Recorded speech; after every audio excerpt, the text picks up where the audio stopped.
يعني انا يا عزيزي الاهلاوي لو قعدت اقول لك انا فضلت فرحان قد ايه ولحد دلوقتي انا لسه فرحان. ايوه الخبر كان امبارح، لسه لحد دلوقتي الان فرحان. لسه لحد دلوقتي انا عمال اقلب في الفيسبوك، اشوف الفيديوهات، اشوف التعليقات، اشوف الاغاني والحاجات اللي معموله عليه، فاللي هو يعني الواحد فعلا مبسوط وفرحان و...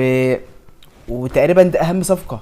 تقريبا ده اهم صفقه الاهلي عاملها حاليا وفي الميركاتو دوت. فانا جايلك في الكلام وانت اكيد طبعا عارف انا اقصد ايه وعارف كل حاجه، واكيد انت فرحان زيك واكتر كمان. بس قبل ما نقول اي حاجه لازم طبعا ندعي لاخواتنا في سوريا وفلسطين ونصلي على النبي، وتدعمني بشير ولايك وسبسكرايب سواء على التيك توك او على اليوتيوب. وبسم الله الرحمن الرحيم. طبعا عزيزي الاهلاوي انت عارف انا اقصد ايه وعارف انا فرحان ليه وانت فرحان ليه وهو فرحان ليه وده فرحان ليه.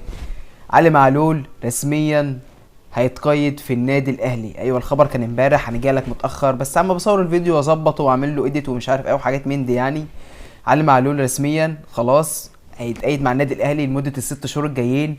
وعلي معلول قال انا قاعد الست شهور دول وباذن الله مكمل مع النادي الاهلي، وتقريبا هيجدد كمان سنتين مع النادي الاهلي.